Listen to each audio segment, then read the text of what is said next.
Taurus, hello. I'm going to do a general love reading today. I'll be using the Llewellyn deck, and I'll be starting with a Celtic cross layout. So just to give you a little bit of information too, if it does resonate with you, and it won't resonate with everybody, but if it does, there's an extended at the end of the reading, and the information is in the box below.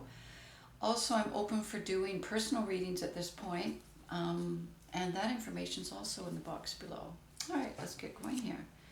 Whoa, nice. All right, Taurus, let's see where we're at in your general love reading.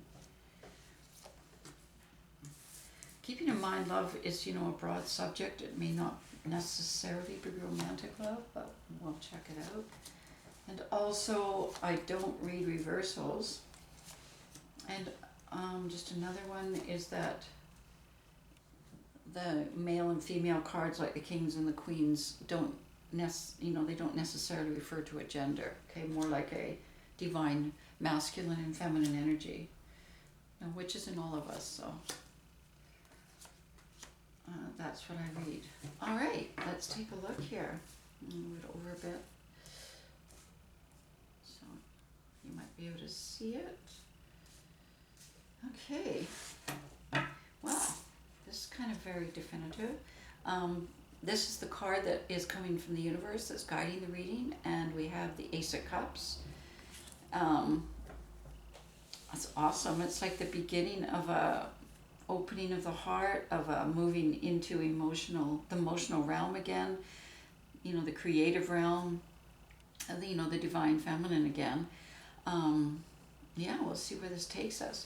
As the Four of Wands showing up in your past, it feels to me like you've been prepared. You're prepared for this to happen. You're looking for commitment. You're looking for a relationship, and you've got the World here,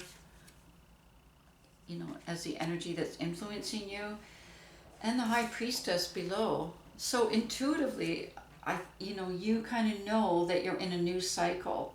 And this new cycle that you've moved into and are continuing to move into, it feels to me like it's much more about joy, peace, happiness, commitment, like I said, cup overflowing type things in your life. Okay, and as I say, you've got a very strong intuition with the High Priestess. I'll just draw a couple cards on that. You've got the King of Swords and the Four of Swords.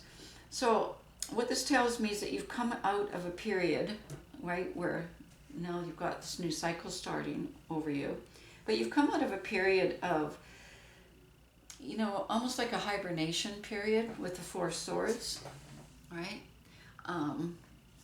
And coming out of that period, I think you've done a lot of serious, reflecting and thinking. Once again, male, female, doesn't really say. Done a lot of serious thinking and reflecting, and kind of cutting through the emotional reactions and responses that you may have had in the past to when you were looking at, who you are, what you want, the things that you think, and stuff like that. And that helped with your intuition. So during this time of thinking, now you're coming from a place of intuition, okay? But I do believe the seeds were planted back here with that critical thinking, that, coming out of that time of withdrawal, spending time on your own, kind of meditating, thinking a lot, into intuition. And then I see the King of Cups already showing up in your near future. So I do think this is a person that you probably already know, because he's already here. He's a king. He's heart-centered. Let me just flip back a bit. Okay, sorry about that. But I was just looking at the cards on you, which is the Nine of Cups and Temperance. So the Nine of Cups tells me that this is about you during this time of reflection that I was talking about, you kind of putting out into the universe what you really wanted for your heart, for your in your love life, and also with Temperance, kind of, putting some perspective on it, willing to be patient. it's a very calm approach. It's very spiritual approach, and it's it's the keeper of the well. So having opened up emotionally, you're very taking responsibility, what I see here, for your own emotional well-being, and you're feeding that well. And part of feeding that well is the Nine of Cups, by calling in the things that do feed it, calling in your heart's desires, okay? Because the other period of turmoil and emotional chaos has now come to an end. Okay, so that's where the King of Cups comes in, all right? So I'm just going to carry on now. So I think that there is already somebody in your life, the King of Cups, who offers you an opportunity of knowledge and, a feeling of that kind of peace and stability that you kind of long for, and not the chaotic emotional stuff that you came out of.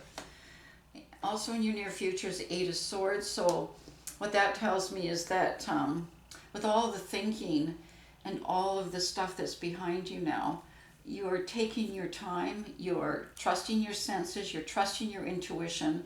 It's kind of like, if you went through a maze and you were blindfolded and you trusted completely, did it as an experience, as an experiment, to be able to trust your intuition to guide you where you need to go next. And that's how I feel this time in your life. And then you've got the Page of Swords. So you're guarding your position because this is kind of new for you. It's new for you to, be that open-hearted. It's new for you to trust to this point the universe that, that it is part of what will fill your well, which is your, your well-being. So the Page of Swords, I see you kind of like holding your position at this point, because you're trusting your intuition and then waiting for signs to happen before you make more moves, rather than just like rushing in, okay, blah, blah, blah, blah. That's kind of what created the chaos possibly in the past. Then you have the Knight of Wands down here. And in the past, so you got the Tower and the Nine of Swords around the Knight of Wands. And I think what that's about is this, the anxiety and the breakthroughs through all of that, lots of sleepless nights in the past, lots of anxiety, lots of, that helped break through the armor that enabled you now to be coming into this with an open heart. So it was a kind of a breakdown of old perceptions, old ideas, old ways of approaching things, and bringing in the new, which is the Knight of Wands, which moves very slowly and deliberately, taking its time, being on his path, her path, and then following that. As I say, the Page of Swords is kind of waiting for the signs, and then slowly and moving ahead a bit, and then, okay, let's see what's happening here. Then you have the Queen of Swords also in your subconscious, and I'll do some clarifying on that. And so we've got the Seven of Pentacles and the Queen of Wands. So the Queen of Swords is now being used in a very constructive way. And I think that may be somebody, a friend or somebody in your life, but I also think it's a part of you that helps you challenge old thoughts, because as I say, there's this new kind of thinking with the Tower on you now. And you're really heading towards the Queen of Wands. That's where you want to be. You're saying, and you've done a lot of work. You've done a lot of work in terms of discernment. So taking out the stuff or the baggage or whatever from your past that got in the way of you being able to open your heart at this time, but keeping a lot of the learning and a lot of the new constructs, or I don't even think constructs is a good word, I just think of it more constructive, okay? The new constructive, positive things that came out of it. And that's what you're building your future on. And the Queen of Swords here is here to guide you and help you and say, be discerning, take your time, think, that kind of thing. Cut through stuff. And reminding you to remember. All right, then you've got the Five of Swords in your environment, along with the Death card. So the ending of that cycle is definitely being, affirmed here. It is over, and sometimes you don't feel like it's over. Sometimes you feel like, there's still that kind of going on in your life, that back and forth. you know, trusting that it has come to an end. I think it was very traumatic for you. I think it certainly caused a lot of anxiety. And the death card is now showing up to say, you know, something new is coming, and you've got the Empress here. So it's very important that you sense and that you know, acknowledge the death of the past, because the Empress is in waiting in your, you know, in you to emerge. And the Empress is moving in with an open heart, you know, ready to give birth to this whole new cycle for you, with you. In a position, what you want is the Hierophant, once again, commitment. So I think that is what you're looking for. You want something that's serious, something that's you can build on, something for your future, not just something that's kind of exciting in the moment and then like, oh my God, how did I get here, sort of thing. This is more looking for something that feels right for you and that you really want to build on. In the outcome, you got the Ten of Wands. So the Ten of Wands kind of goes along with the Seven of Pentacles down here, where I said you built and, you know, developed all this new growth and this, and you're carrying all of that with you. So as you're entering into this new cycle, you've let go of a lot of the emotional trauma, but you've kept the growth and you've kept the knowledge, and that's what you're going to build this new part of your life on. All right.